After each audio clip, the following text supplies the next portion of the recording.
What's going on, folks? Ted from Nerd Immersion here. Sorry, I know I've been meaning to talk about this for a little while. This is Chains of Asmodeus. By the way, that's how I say it. Some people say Asmodeus. That's fine, too. It is a brand new book that dropped by Wizards of the Coast a couple days ago, I think on Monday, randomly on the DM's Guild with little to no fanfare. I don't even know if Wizards of the Coast has posted about it yet. And it's probably one of the best things they've released in a very long time that nobody was really looking for. And I want to talk about it, but I also want to talk about a lot of the ways they could have made much better use of it. Before we do that, though, I wanted to jump in and talk about the sponsor for this video, our good friends over at Chupeku Maps.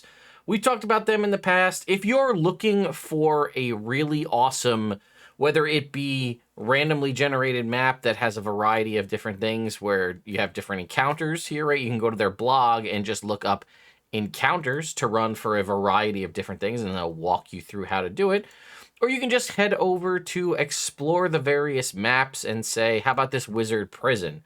Well, what if the wizard prison was at night? Or what if it was spooky or lava? All sorts of awesome stuff here. And obviously, you're going to also want to check out their Patreon because there's a ton of awesome content there as well. So let's talk over here about the DM's Guild. First of all, the DM's Guild still exists. I feel like Wizards of the Coast hasn't done much with it really in years.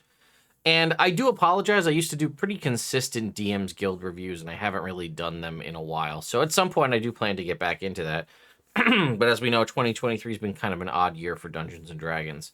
But yeah, we have this $30 PDF, which I did buy. It's already a best gold seller on the DM's Guild. Let's talk about what's in it, right? It's all about the 9 hells, 50 plus high challenge rating monsters, stat blocks for Asmodeus, and all the other major archdevils, 20 plus infernal magic items, and magic item corruption mechanic, details on all the different 9 layers of hells with maps, and fiendish adventure for levels 11 to 20. So one thing everybody's always asking Wizards of the Coast for is high level adventures, because I'd say the majority of the adventures they write kind of cap out at around level 10. And I've talked about this before in the past. It's because I don't really think they plan and balance 5th edition Dungeons & Dragons past 10th level. Some classes, if you were to look at the comparison of a class from level 1 to 20, some are crazy powerful and others are lackluster. And, obviously spell levels kind of take off, and that's kind of just what happens. But yeah, I think the majority of the game was very heavily balanced through levels 1 through 10. And not so much after that, and that's why the majority of the adventures that take place beyond level 10 were written by not Wizards of the Coast. If you were to look at the first 3 adventures, right, Princes of the Apocalypse, Out of the Abyss, and Tyranny of Dragons were all written by other companies. Wizards of the Coast didn't start writing their own adventures for 5th edition until Curse of Strahd, and then all the subsequent ones later. And we get a couple that kind of cap out, maybe like 13, like Descent into Avernus, and technically, Dungeon of the Mad Mage exists, but that's neither here nor there. And first of all, I also want to mention about this. It's written by James Olin, who worked on the first 2 Baldur's Gate, Star Wars Knights of the Old Republic, and Dragon Age Origins. And award-winning author, I think it's Adrian Tchaikovsky, I think is how you say it. I don't know any of the books. And there's obviously a whole bunch of people, tied into the art as well, a bunch of really popular artists. So not only all of that, it all goes to charity. All the proceeds is an Extra Life release. All of the proceeds go to help Miracle Network hospitals. Where is the marketing? Like, it shouldn't be on the internet, people like me and others, to do the marketing for this. I'm going to go look up the Dungeons & Dragons Twitter real quick. Because I don't know if this is the thing. Let's find out. Dungeons & Dragons. Here we go. Take a look. We have a bunch of stuff about, we had the Asteria stat block reveal. We did a video on that. We had Halloween stuff. Some of the magic items. The Book of Many is technically out in early release, so that's also on my list of things to cover, but I just haven't had an opportunity to do that. Nothing. Not a single tweet of any kind about this $30 release that has a lot of stuff that people want and also goes to benefit charity. Now, we know Wizards of the Coast finds themselves in a pretty bad spot, right? They've had a rough year. They just had to delay the Book of Many Things, or the Deck of Many Things book physical release to a future point that we don't know because of quality issues. We had AI art with Bigby's, all this kind of stuff. So you would think you would want to tout this highly, be like, hey, they dropped it on Monday, just out of nowhere. You could have done this a bunch of different ways. You could have said things like, hey, sorry that we had to delay the Deck of Many Things physical release because, you know, we had the quality issues, and we are working hard to get you that copy. Hey, here's a thing in the meantime. This also could have been released in 2024. It could have been released as a holiday thing for fun, or you could have also said things like, hey, we're listening. We know a lot of you folks are out there saying, you know, we really should put out more lore for our content. We should design more monsters for higher level, adventures of higher levels as well. We've been listening to what you said. We've done all of that, and we decided to release it digitally so you can get it right now. And just to show we're going that extra mile, it's also going to be all of the proceeds are going to go to charity. But, like, we're not getting any of that. It's just like, here it is. It very much reminds me of what we got with Minkskin Boo's Journal of Villainy, where that just kind of came out and nobody really knew what was going on with that either. So I have it here. Let's go ahead and take a look. It's 286 pages, which also might be one of the largest D&D books we've gotten recently at all. Most of these books clock in around 180 pages. This is 280. First of all, the front cover art is terrifying. It's like hyper realistic. It gives me Tim Curry Legend vibes. It also, you know, for what it's worth, it has bookmarks, which again, you know, I have a big thing about PDFs having bookmarks. It does have them, and you know, it should be, but you know, I have to talk about it. And here it is, right? Welcome to the Nine Hells, an introduction. We have Kellamvor's Cathedral. We have the Nine Hells themselves. Then we have all of the different layers, right? Avernus, Dis, Minaros, Phlegethos, Stygia, Malbolge, Maldomini, Cania, and that's, you know, you've got your different levels there. We have Hunted by the Dukes, which is a chapter here. We have Nessus. We have all of the different Lords of the Nine here, right? From everybody from like Zariel, who we got in Descent into Avernus, Asmodeus, Glacia, Levistus, you know all these names, right? Then we have a variety of monsters. We have NPCs. We have infernal magic items, a corruption mechanic, and then handouts. Like, this is a massive, amazing release, and a lot of people, and I think rightfully so, are clamoring for when is this going to be print on demand, which, if you don't know, is an option you usually have with certain DM Guild's product. You can download them as the PDF and pay for them. Some of them also offer print on demand, whereas like you say, I want to buy it in print, and then they print it. It's not like they're sitting on a stack of books like you have to fill retail shelves. It's more like a direct consumer situation.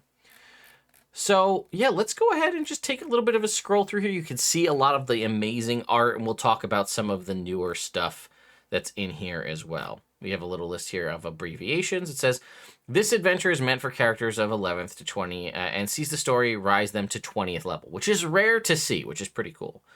Creating characters of this level requires a little more preparation compared to first level characters. If you and your players previously played Baldur's Gate Descent into Avernus, your players may choose to continue with their characters from that adventure, which is actually a really cool concept. And they have like little bits of lore and stuff here where you basically could take your character from Descent into Avernus and bring him in here. So continue that adventure. I think I said Descent into Avernus, I think caps out at 13. But you could probably look at it and find a way to transition them and then take that whole campaign to 20th level, which is pretty cool. So here's the adventure flowchart, right? Kellamvor's Cathedral, the characters meet their group patrons and embark on their quest to the Nine Hells. The Nine Hells. This chapter provides the information needed to implement Asmodeus' plans throughout the campaign. It describes the random encounters found in the Nine Hells, the temptations Asmodeus has put in place to ensnare the characters, how to track their corruption, which we'll get to. And it says chapters 3 to 10 cover the first 8 layers. Then it says chapter 11, Hunted by the Dukes. The characters have been kicking up in a storm in the Nine Hells. 2 infernal warships piloted by archdevils are on the hunt. The characters can encounter these warships on their first through 8th level layers of hell. And then Nessus being the final level where you're going to go into that. So it not only is going to give you, obviously, like I said, Celebor's Cathedral is going to give you, again, a bunch of fantastic art. We've got stat blocks and things throughout here as you were to go through it. Ships, maps, I told you there's a ton of stuff in here. And then I like that the way they tell you... Sorry, I guess I should say spoilers, right? Consider spoilers for this because we are talking about it. But I like the way that when they talk about the Nine Hells, it's the adventure, but you're also dropping lore as you go through it. And you can see here, right? Chapter 1 or Chapter 2, the Nine Hells, and it has all of the various locations. Phylacteries, these are all things that are tied into the adventure themselves, as well as potential magic items and things party can encounter. Again, maps of the various levels. It's very well written, too. And I mean, like I said, I talked to you about the James Olin, who helped write it, developed some of my favorite games. Now, I'll be honest with you, I never played Baldur's Gate 1 and 2, but KOTOR and Dragon Age Origins, so many hours lost into those games. And I personally feel like it is present. You feel it. Like you see, we also got just absolutely terrifying and like disgusting art of a variety of these different creatures and characters here. Let's go ahead and we'll skip to, so Avernus we kind of know a lot about from Descent into Avernus. Let's go to Dis, right? The Burning City. So we can see we have our random encounter table. We have various list of objectives. Nice, everything nice and spelled out for you. I'll zoom it in a little bit. It might be hard to see on the screen. But you can see you have your random encounter table. Nice organization of your objectives. We have box text where we need it. Here's a map showcasing all of this here. And then again, the different features and things you can have as you go through and continue your encounter. Even items for sale with pricing, which is something we have seen. I think Mace Gambu's Journal of Villainy also had magic items with prices. Again, wild concept, Wizards of the Coast. I really sincerely hope your new Dungeon Master's Guide does include magic item pricing for 2024, because it's going to be ridiculous if it doesn't. And again, obviously, you could see as we go through your look, here's more magic items and things like that. These are listed as illusory items, but you get the point. I want to skip ahead to the more crunchy stuff, but I just wanted to showcase, I mean, look at the art. This would be fantastic to open a page. If this was a, print on demand, you'd have this spanning 2 pages.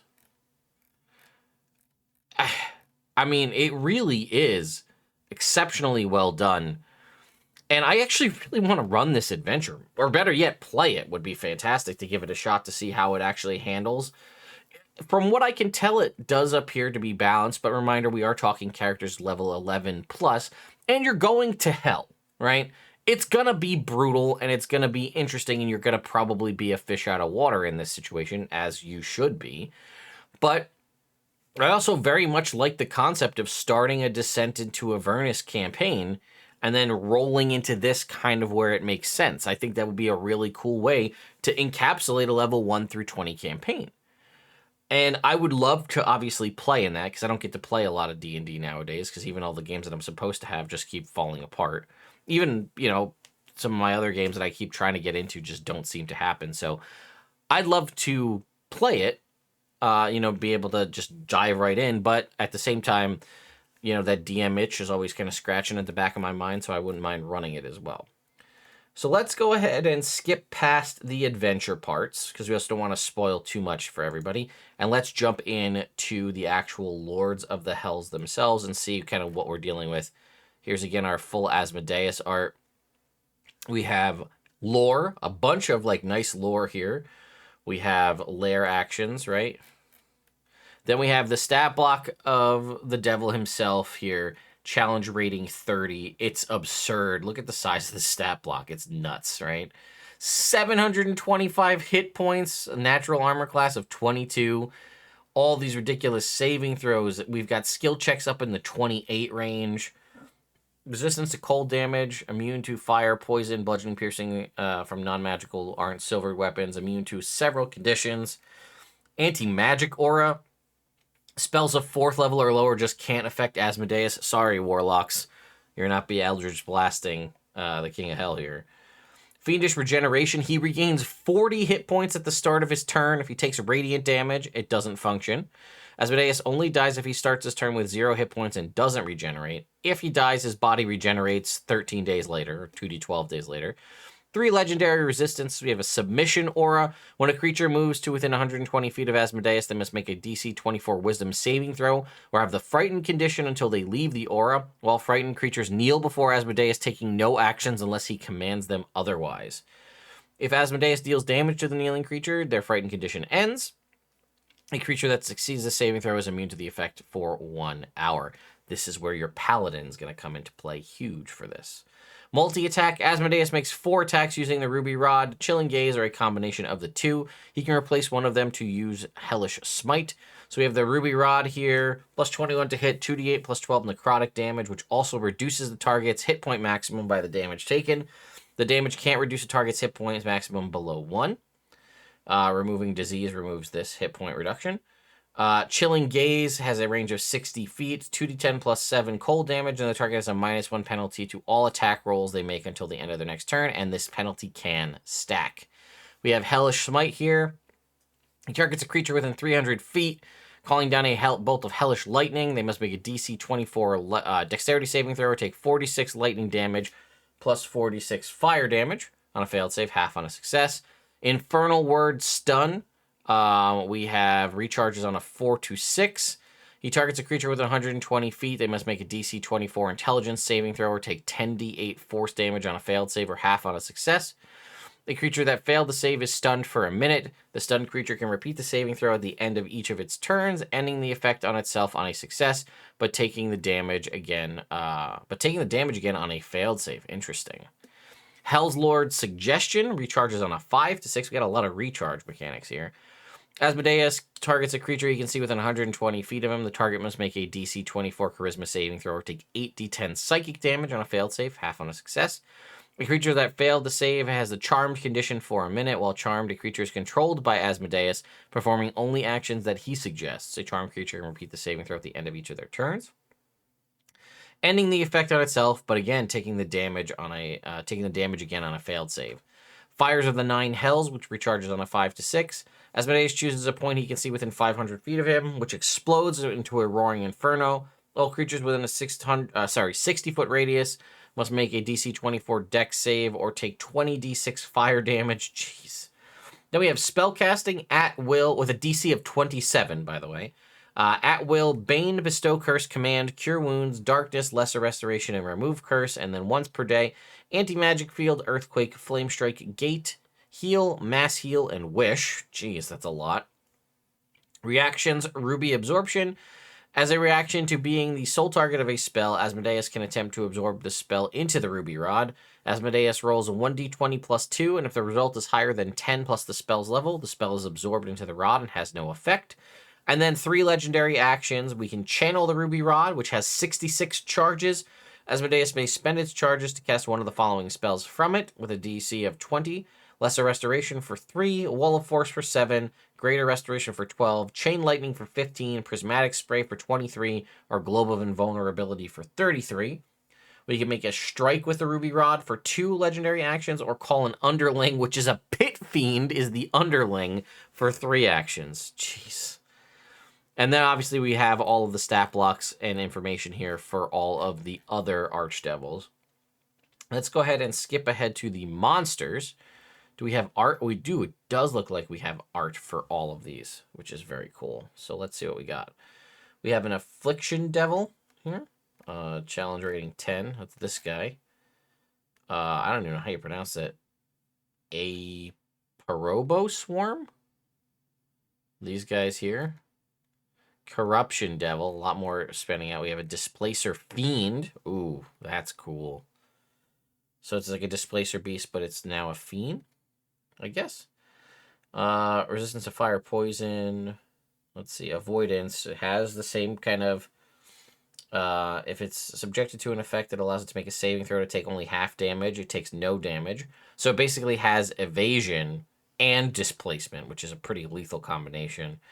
And then has its tentacle attacks. They do piercing plus necrotic damage, and its Bite, which can reduce the target's dexterity score by a d4. Holy cow. If you reduce to 0, you die. And then it has Shadow Hop as a bonus action. It's just a 60-foot teleport. We have a Halog. I guess that's this guy here. An Aberration. A few places more inhospitable than 9 hells, yet denizens from other planes make their home there. Looks like they're kind of almost like a weird rabbit creature. One of this means huge monsters strong enough to fight the native denizens, but some intruders pose a different kind of problem. Halogs seem small and weak compared to almost everything in the 9 hells, yet they become a serious nuisance across all lower planes. I mean, they're challenge rating 7. Let's see. Do more damage on creatures it's hit. Magic resistance, pack tactics.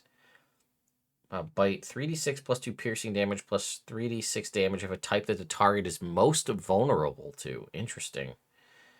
After taking damage, the Halog is now invulnerable to the damage type of the damage it just took, and any future damage of that type instead heals it. God, wow, that's a powerful reaction. These monsters are... Look at these. The art is fantastic. The abilities of these creatures are fantastic. This is... You know, I'm talking about how much I really like... Also, Maleficent is a hilarious... I love that. Just like evil elephant people. I've been talking a lot about how I'm really excited for the book/deck of many things release, but this is pretty freaking cool. I gotta tell you. What is this? Miasmorn? It's like a giant frilled lizard creature. Oh, and it can shoot flechettes with... Oh my god, these things are amazing. Oh, it's like an alligator frilled lizard thing. Armored in... Oh my god, these are amazing. It's got also acid damage. Okay. Omnivore can almost looks like a sloth creature. Pain Devil. Shredwing, which is like a demonic pterodactyl. What is... Oh my god, dude. Styx Dragon?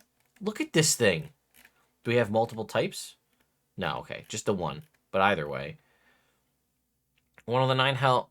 of the only draconic beings that makes its home in the 9 hells, the Styx Dragon is an aquatic creature that lives in the river Styx.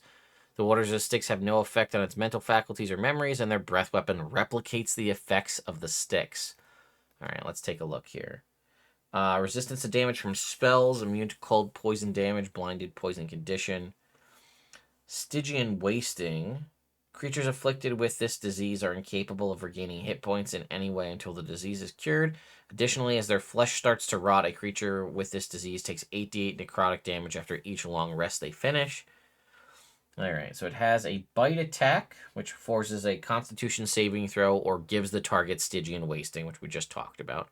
Has a tail attack, also has a constrict attack, frightful presence as dragons typically do, and then Stygian Breath. It is a 60-foot long, 10-foot wide line. Each creature must make a dexterity saving throw or take 12d8 poison damage on a failed save. Creatures that fail the save also contract Stygian Wasting, so you can either get it from the breath weapon or the bite attack. And then we have legendary actions for a perception check, a tail attack, or all 3 for death throw. If the dragon has successfully restrained a creature with its constrict ability, it may throw them up to 100 feet. When it lands, the creature takes 66 bludgeoning damage and must make a DC 18 con save. On a fail, the creature has the unconscious condition for 10 minutes. That thing's badass. I love that. We have a couple different shadow options here. What is that thing? It's like a dinosaur xenomorph shadow creature. That's what these things are? Lesser tyrant shadows? Yeah, I guess so. We have a tyrant shadow, a lesser tyrant shadow, and then a greater tyrant shadow, which I guess is more... Do they have claws? Yeah, I guess that's what that is. Yeah, it's like a xenomorph dinosaur shadow creature. Vorvolaka, which looks to be like a terrifying undead bat creature. Can it fly? Yeah. These are amazing. The art is fantastic. We have a war devil. Then we get into some NPCs here. All right. Then let's talk about our magic items. We have infernal magic items. Amulet of Appearance. This is a rare attunement magic item.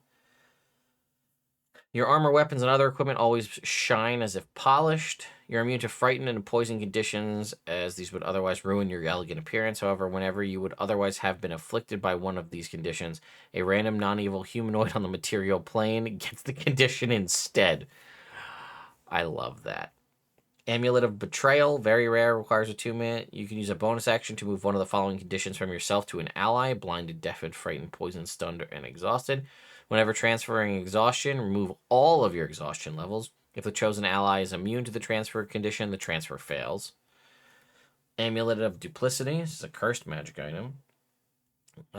When you die, you're transported into an extra dimensional space where you're stabilized at 0 hit points and kept in that state. The amulet creates a perfect copy of your corpse and places it where you were just before you died, but without any of your worn or carried items. After 24 hours, you regain 1 hit point and return to the location of your near death. Everything about you is the same, except that your facial features are entirely different from before. Only a wish spell can restore your true identity. Until then, you have disadvantage on any persuasion checks to attempt to reveal who you are. Curse. An identify spell or similar reveals only that the amulet can prevent death. Once you attune to the amulet, you can't describe the ability to any other creature, and if it's unattuned, you immediately forget what it does. Interesting. A remove curse spell reveals the details of the curse, but does not remove it from the amulet.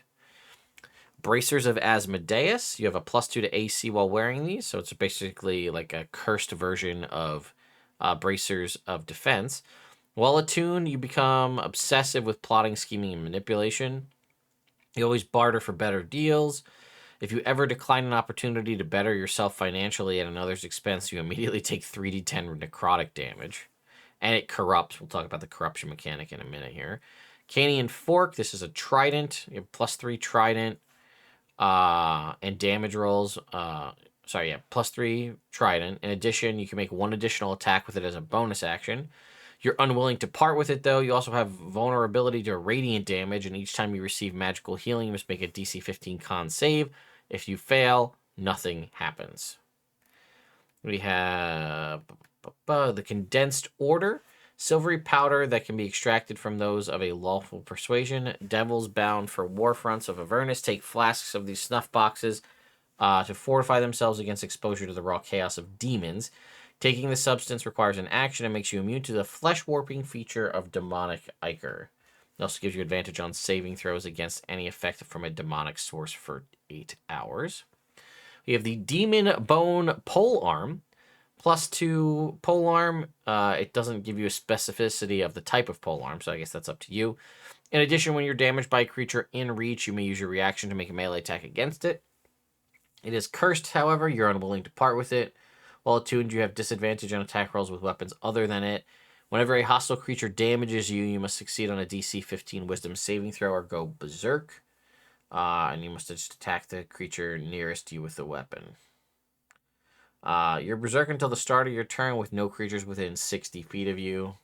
Alternatively, an ally can make a DC 15 persuasion check to stop you from going berserk. We have the Gauntlets of Rage, which require attunement by a bard, sorcerer, warlock, or wizard. After you make a melee weapon attack, you automatically enter a special fury for 1 minute. While furious, you can't cast spells, can't verbally communicate, and are immune to the charmed and frightened condition.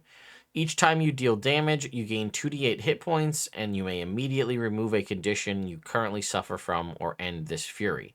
Additionally, while in this fury, you may spend a spell slot before you make a melee attack. Doing so causes the attack to deal an extra 1d6 necrotic damage per level of spell slot spent. If the attack hits, once used, you may not use this fury again until you finish a short or long rest. That's actually really good. If you happen to have a melee sort of weapon-focused bard, sorcerer, warlock, or wizard, like a swords bard or a blade singer, this could be very powerful for you if you want to temporarily not use spellcasting and just focus on, sword play or weapon play. Infernal Amulet. Let's see. Rare requires attunement. Uses a spellcasting focus, gives you a +2 bonus to your spell save attack and spell attack bonus.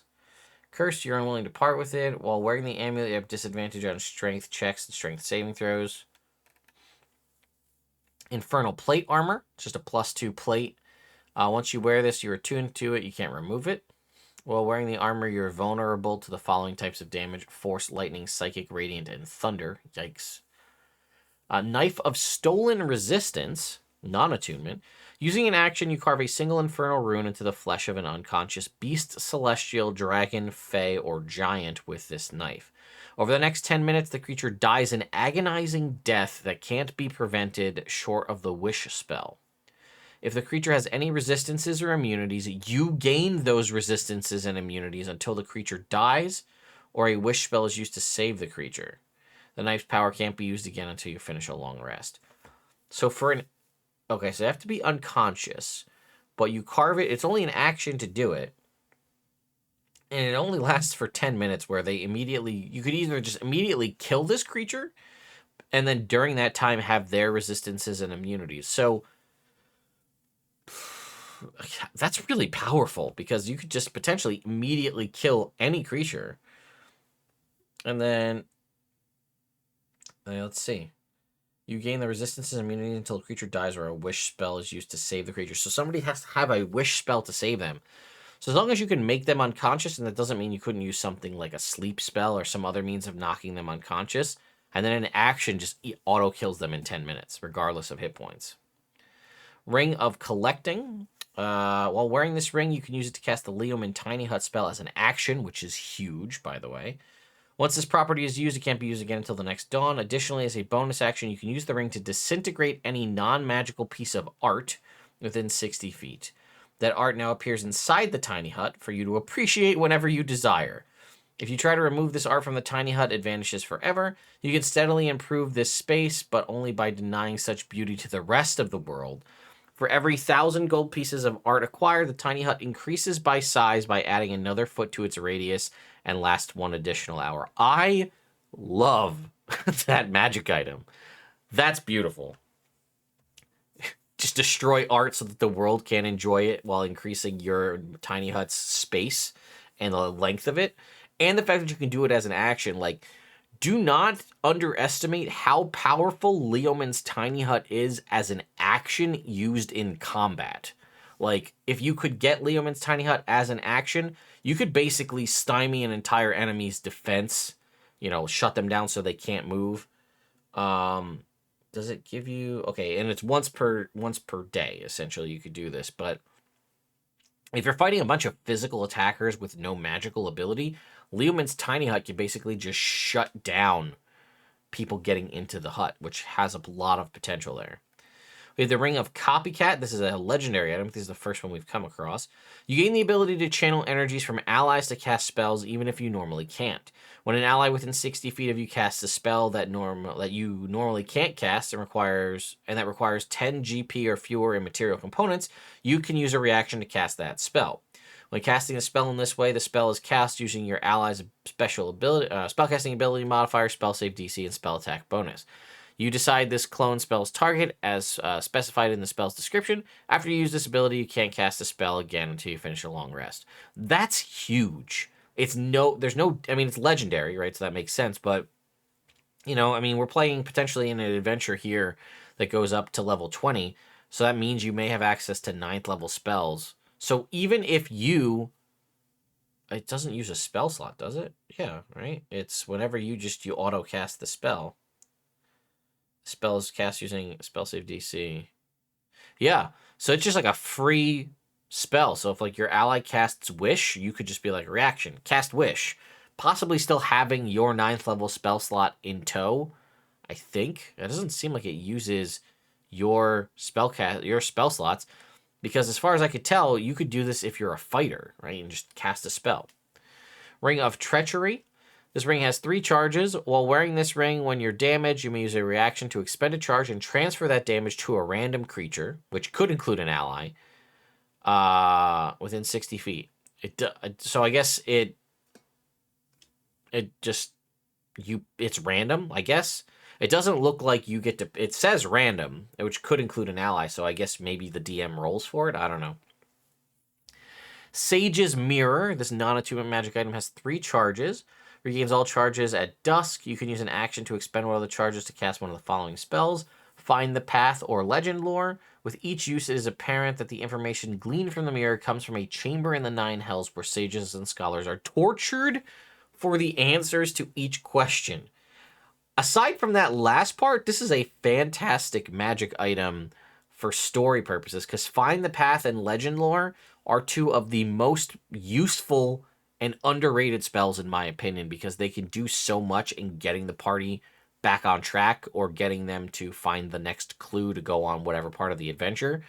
This one's a little not as good because you're torturing sages. If you're morally gray or flat out evil, then the Sage's Mirror might be for you. Skull of Selfish Knowledge, where it requires attunement. You may use an action to make the magical skull devour a non-magical book, map, or scroll. Once devoured, the learning is forever available to you, but you can never write the information down or communicate it to others. It is for you alone. All right, so you just eat the book. That could also have some very fun and interesting role-play mechanics in a game. And then we have soul coins, right? Soul coins are about 5 inches across and about an inch thick, minted from infernal iron. Each coin weighs 1/3 of a pound and is inscribed with infernal writing. Because each soul coin has a unique soul trapped within it, each has a story. The creature might have been imprisoned as a result of defaulting on a deal, while another might be the victim of a night hag's curse. To hold a soul coin is to feel the soul bound within it. An evil creature can carry as many soul coins as it wishes. A non-evil character can carry a number of soul coins equal to or less than its constitution modifier without penalty. A non-evil character carrying a number of soul coins greater than its constitution modifier has disadvantage on its ability checks, attack rolls, and saving throws. You can use the soul coin in a variety of ways. They have 3 charges. You can siphon some of the soul to get temporary hit points, D10. Query, telepathically ask the soul a question and receive a brief response, which you can understand. It only knows what it knew in life, but it must answer truthfully. Freeing a soul, casting a spell that removes a curse on a soul coin, frees the soul trapped within it, as does it, expending all of the coin's charges. A freed soul travels to the realm on the god it served, or the outer plane most closely to its alignment. The souls of lawful evil creatures released from soul coins typically emerge from the river Styx as lemure, I forget how you say it, devils. A soul can also be freed by destroying the coin that contains it. Soul coin is AC 19, 1 hit point. For each charge it has remaining, and immunity to all damage except that is dealt with in Infernal Warship's Furnace. Freeing a soul from a soul coin is considered a good act, even if the soul belongs to an evil creature. Or they can be used as hellish currency. We have the Stygian Spear. It's either a spear or a javelin. It's a +2 weapon. When you throw it, it deals 1 extra die of the damage on a hit. After you throw it or hit or misses, it returns back to your hand. You're unwilling to part with it, which is a curse. In addition, you have disadvantage on attack rolls made with weapons other than this one. Whenever you roll a 1 on an attack using this weapon, your target changes to your closest ally. If there are multiple allies, randomly determine it. Make a new attack roll. If the attack hits, make a new attack roll with advantage. If it hits, it deals an extra 2d6 poison damage. We have the Sword of Retribution, which is a +3 sword. Hit points lost to this weapon can be regained only through a short or long rest rather than by regeneration, magic, or other means. You're unwilling to part with it. You have disadvantage on attack rolls with weapons other than it as far as its curse goes. After each successful long rest, you experience nightmares of the spirit's past, culminating in its death. When you awake, you must make a DC 11 con save. On a failure, you only gain the benefits of a short rest. And the last item here, or second to last item, the Vial of Greed. The small glass vial can stockpile resources for use in the future. Once stored, resources last for 1 century before vanishing. As an action, you can make the vial store any number of the following resources, which are magically consumed and converted into violet-colored liquid. Up to 31 days of food and drink. The flavors are lost, instead becoming tasteless. Up to 7 days of alcohol. Again, flavor lost, becoming tasteless. Up to 5 magic scrolls that affect a single creature. The target of the spell is you, and if the spell requires concentration, you can concentrate. Up to 5 magic potions. No more than 2 duplicate potions can be stored at a time. You may have more than one kind of resource in the vial, up to the limits expressed above. You can use a bonus action to consume 1 day of food or alcohol, or activate the scroll or magic potion. If activating a magic scroll, the effects of that scroll must end before you can activate another scroll from the Vial of Greed. And lastly, the Weapon of Agonizing Paralysis, a very rare melee weapon. It's +3. When this weapon reduces a creature to 0 hit points, it doesn't die. Instead, infernal runes appear as if carved into the flesh, and they're healed to 1 hit point. They now have the paralyzed condition until removed with lesser restoration or similar magic. When the condition is removed, the runes disappear. At the start of each of their turns, while they're paralyzed, the creature suffers immense pain and gains a level of exhaustion. Woof. That's pretty rough. All right, then we have the Infernal Item Corruption mechanic. You saw some of these had something listed here where it says corrupting. It says this item corrupts. So, cursed infernal items can be used by mortals, but they always require attunement. Once attuned, the mortal risks an increasing chance of being corrupted by the item. This corruption starts as pain, infernal whisperings, and delusions, but quickly descends into physical changes, insanity, and eventual transformation into a devil. Once a character is attuned to a cursed infernal magic item or artifact, it begins the infernal corruption process. Each time that character finishes a long rest, they must make a DC 10 Wisdom saving throw. If the character is a tiefling, they have advantage, so a little racial benefit there. On a successful save, the character suffers no effects, but the DC increases by 1 the next time they have to make it. On a failure, they progress to stage 2, unless the Dispel Evil and Good spell is cast on the character before they start their next long rest. Breaking attunement to a cursed item prevents further wisdom saves and resets the DC of the saving throw if the character were to attune to it again. However, if the character has already advanced into stage 2 of their infernal corruption, breaking attunement can no longer halt the process. Stage 2 corruption sufferings. After failing a wisdom saving throw in stage 1, they progress to stage 2. They become delusional, seeing plots against them everywhere where there are none. Additionally, each time they rest, they experience terrifying visions and infernal whispers. Whenever they finish a long rest, they take a d12 necrotic damage and can't be healed until the Dispel Evil and Good or remove cursed spells cast on them. Once they've taken this damage from their nightmarish visions 6 times, they progress to stage 3. While on stage 2, the following corruption can be removed. The following can be Divine Word, Heal, Mass Healing Word, True Polymorph, True Resurrection, or Wish. That's how it can remove the corruption. Stage 3. While in stage 3, the character begins to suffer physical transformations and slowly embraces evil. After they finish their first long rest upon entering stage 3, they must roll a d10 to determine how the infernal curse can begin shaping in them into a devil. In addition to the specific effects, a part devil character is rendered infertile, and the character detects as a fiend when subjected to detect evil and good spells or similar magic. So we have a d10, stage 3 physical transformations, everything from their fingertips becoming claws to their feet changing into hooves. Following their devilish transformation, the character begins to experience waking whispers pushing them towards evil, and they suffer terrifying visions whenever they rest. Each time they finish a short or long rest, they must make a wisdom saving throw. If the character performed at least one evil act, such as unprovoked killing of a creature, a manipulative deal, or making a decision that increased the suffering of others, the wisdom saving throw is made with disadvantage. When they fail the saving throw, they progress to the final stage of corruption, stage 4. Only True Polymorph, True Resurrection, or Wish can end stage 3. All right, for stage 4, when they finish their first long rest after reaching stage 4, the character's alignment shifts to lawful evil. They're now bound by the Devil's Code, requiring them to honor any pact made and acquire souls in service of Asmodeus. Lastly, their physical form changes, morphing to resemble a devil chosen by the DM. Once the character reaches stage 4, the only 2 cures are the Wish spell, which counts as beyond the scope of the spell, or by signing an infernal contract with Asmodeus to reclaim their soul. Wow, that's brutal, but awesome. I love this kind of stuff. This is really cool. Just interesting that awesome mechanics and things like this are just behind a thing that nobody knows even exists. That's only being found out by random people. Like, it's not openly, proclaimed by Wizards of the Coast. Maybe it's on the D&D Beyond's main website. I haven't checked, but then we also have infernal artifacts. We have accounting and valuation of all things, which looks to be a book, which is going to give you a variety of different options. We have, what do we have? Oh, how many of these? We have quite a few. And then, here's an appendix, a corruption tracker, which is nice. We have, what's this next one? Okay, well, I don't want to skip. I want to skip this because I don't want to give anything away. But final outcomes, And then obviously we have a variety of different maps. And then the back cover. All right, so let's go ahead and look at our artifacts. I think there's only a couple.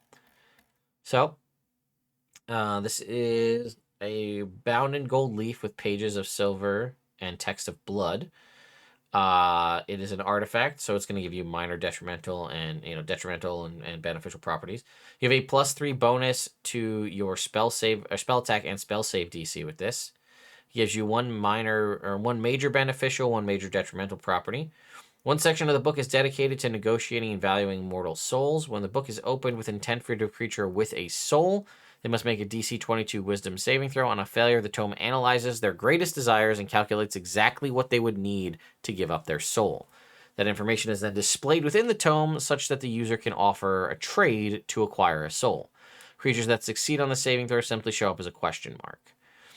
When it's used as a spell book, it maintains a unique ability to forcibly acquire souls. Any creature killed by a spell transcribed into the book has their soul ripped from their body and sent to Minoros. The process renders the subject immune to all forms of resurrection aside from true resurrection. In payment for their soul, Mammon drops gold equal to 20 times the CR or 2 times the level on their corpse. Negotiation tactics. The tome is capable of providing assistance to all negotiations. You gain a passive +5 bonus to charisma persuasion checks made to barter. Additionally, as an action, you can surrender your consciousness to the tome, allowing it to take over. For 1 minute, it speaks to you using a +12. It speaks for you using a +12 persuasion skill and gaining advantage on your rolls. Using the book in this manner has a corrupting influence, and each use compels the body to become increasingly greedy, vain, and evil. When the duration ends, if your alignment is non-evil, you suffer 66 necrotic damage. It comes with several spells already transcribed. For each spell level, roll a d4 -1. The DM will determine the necessary spells of each level that already exist in the tome. If you copy spells from the tome into your to your own spell book, the cost is double. On the opposite end, copying spells from your spell book to the tome only costs half. And then there's rules here for how you can destroy it by offering it a ton of gold. We have the Amulet of the Inferno. Let's see. It gives you a +3 bonus to your spell save DC and spell attack bonus. 3 major beneficial properties, 2 major detrimental properties. Let's see. While worn, image augments any magical flames created by you, transforming normal fire to hellfire. Hellfire ignores resistances and immunities to fire and deals double damage to creatures vulnerable to either fire or necrotic damage. Wait, what? Ignores resistances and immunities to fire damage and deals double damage to creatures vulnerable. But creatures already take double damage if they're vulnerable to fire. I guess maybe if they're vulnerable to necrotic damage, that would deal double damage.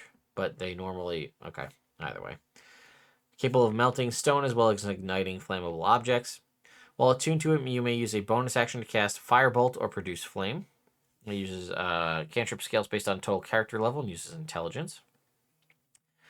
Ever Burning. The Amulet of the Inferno grants resistance to cold damage and the ability to breathe underwater. Any magical flames you conjure are similarly augmented. They can be used underwater and can't be extinguished through any means and can exude any temperature. While the casting of a fire spell can still be interrupted with counterspell, once the spell has been cast, any lingering flames can't be removed, and then there's rules for destroying it. The Rancher of Torture, which you can see right here, is a pike. I think Rancher is how you say it. Okay.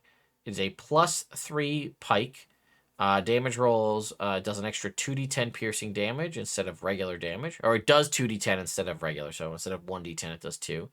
When you hit a good aligned creature with it, they take an extra d10. You get 1 minor beneficial, 1 major beneficial, and 1 minor detrimental. It has wounding. Resting, food, and medicine won't restore hit points removed by the pike. If the damage goes untreated for 7 days, the missing hit points are removed permanently, unless recovered through regenerate or a wish spell. Execution. If a creature with less than its full hit points is hit by it, it takes an extra d10 piercing damage. If the creature is killed by it, their soul is sent to Phlegethos and can only be restored with a wish spell. I also have staggered here. Each time a creature takes damage from it, they must make a con save, DC equaling the damage they took. On a failed save, their movement speed is reduced by 5 feet until the end of their next turn. The penalty stacks, though. Movement speed can't be reduced below 0. Interrupting. Spellcasters damaged by it have disadvantage on concentration checks or constitution checks made to maintain concentration. If a creature is concentrating on a spell when damaged, the concentration ends immediately. All right, and then we have the Ruby Rod of Asmodeus himself here. It is a magic rod that functions as a morning star with +2 bonus to attack and damage. All damage dealt with it is converted to necrotic, and when you hit a good aligned creature, that creature takes an extra 2d12 necrotic damage. We know it has the 66 charges, regains 66 charges each nightfall. Asmodeus is capable of perceiving through the rod and knows the exact location of any creature attuned to it. If a creature uses the special abilities of the rod without Asmodeus' permission, they take 2d12 necrotic damage each use, doubled if they're good aligned. The damage ignores resistances and immunities, and if it kills you, Asmodeus permanently claims your soul. 1 minor beneficial, 1 major beneficial, 2 major detrimentals.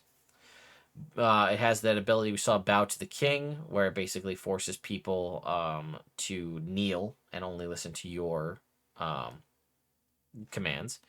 It says Acid, Cold, and Lightning. At a cost of 9 charges each use, you can use an action to trigger one of the following effects. You project acid in a 60-foot line, 5 feet wide, dexterity saving throw, or take 12d8 acid damage.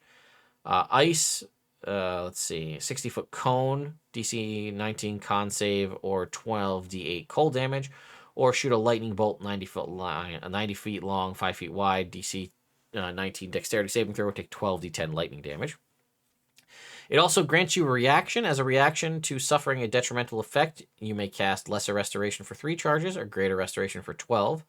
Additionally, if you're the sole target of a spell, you can use a reaction to attempt to use the rod to absorb the spell and cancel its effect. You roll d20 plus 2, and it has to beat the spell save or spell level plus 10. If it gets absorbed, the rod regains charges equal to the spell level it absorbed. If the absorbed charges go over the maximum of 66 charges, it overloads, dealing a d6 necrotic damage per charge to you and expending all charges. We have the Scourge of Shadow, which is a whip. Again, these are mostly the main weapons that are tied to each of the main archdevils. The Scourge of Shadow is a magic whip. It's +3 whip and does 3d4 slashing damage instead of regular.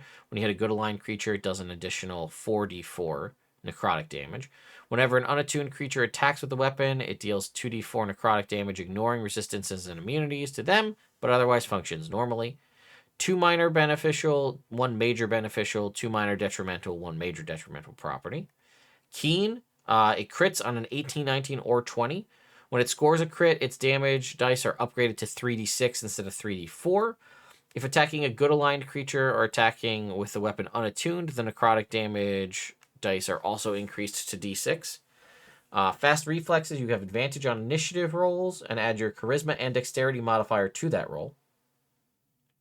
You can use either strength, dexterity, or charisma for attack and damage with it. It has Veil of Shadow. You're protected by a field that makes you resistant to radiant and necrotic damage. While in dim light or darkness, you gain blind sight out to 60 feet, and stealth checks are made with advantage. We have the True Ice Shards, which is a combo rapier and dagger set. They are +3 to attack and damage rolls. With the rapier, it does an extra d8 cold damage. Does a d8 cold damage instead of regular damage. The dagger is a when using the magic dagger, you get a +3 to your AC, as long as it's used in your offhand, and it does a d6 cold damage instead of its regular d4 damage. It gives you 2 major beneficial, 2 minor detrimental, and 1 major detrimental. It has an ability here called Sub-Zero. Cold damage dealt with the shards ignores resistance and immunities. Creatures vulnerable to cold damage take triple damage. That's probably what the other one was supposed to say instead of double. Alter your damage. After you damage a creature with the shards, you can use a bonus action to force them to make a DC 22 con save. On a fail, the creature that took the damage becomes vulnerable to cold damage for 24 hours. Once you use this feature, you can't use it until you finish a long rest. The best defense. As a reaction to being attacked, you can use the rapier to increase your defense, adding +3 to your AC until the end of your next turn. If you attack with the rapier before the end of your next turn, you do not have its +3 bonus to attack and damage roll, so it works like a defender rapier. While attuned to True Ice Shards, you can use an action to cast Detect Thoughts with a DC of 20, targeting any creature you've previously met. If the targeted creature is on the same plane of existence, the spell fails. As long as you maintain concentration, you can use a bonus action to send a telepathic message to the focused creature. You can reply using a bonus action. Omniscient, you learn locate animals, locate creature, and locate object may be cast at will, and don't have a maximum range. Oh, wow. Other limitations of the spell still apply, and they can't detect subjects on other planes of existence. Additionally, you may cast Scrying with a DC of 20 and Find the Path. Once either of those spells, you must finish a long rest before casting them again. We have the Wrought Iron Tower, which you can see up here, which is a Warhammer. It is a +3 Warhammer. If a creature is vulnerable to a certain type of damage, all damage dealt with the staff is converted to the damage type. It says it looks like a staff, and they even refer to it as a staff. Is a magic staff that functions as a Warhammer, which is odd. Just make it... Oh, either way, whatever. When you hit a good aligned creature with it, they take an extra 3d6 fire damage. While you're holding it, you can control and navigate the Iron Tower of Dis. While the staff is on the layer of Dis, Dispater knows the location of it and is capable of teleporting to within 30 feet of it. Gives you 2 minor beneficial properties. While attuned to it, you get a +2 bonus to AC and all saving throws. It has 10 charges. When you make an attack, you can expend 1 or more charges. For each charge spent, you do an additional 2 fire damage on a successful attack. They're still spent even if the attack misses. After dealing damage with the staff, you can use a bonus action to expend a charge to replace the damage dealt with your total AC instead. Oh, that's pretty cool. The Wrought Iron Tower also functions as a Rod of Rulership with an increased save DC of 18. The property costs 3 charges to use. Reminder, it has 10. Though a creature that successfully saves against one is immune to your future uses for 24 hours. Slag. You can cast Searing Smite at 6th level on yourself, expending 1 charge. Instead of doing fire damage, you may have Searing Smite inflict acid damage. The spell requires no concentration and lasts for a minute. And that is all of the artifacts. And again, like I said, we have a variety of maps and things.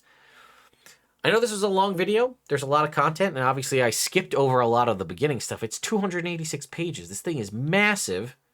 It's $30. I'll have a link in the description, which, again, it will be a DM's Guild affiliate link, so if you are kind enough to pick it up from that link, I'll benefit slightly, I think, monetarily from it. I don't know how that works because all the proceeds go to charity, so maybe that's not the case, but I just figured I'd call that out in case that's how that works.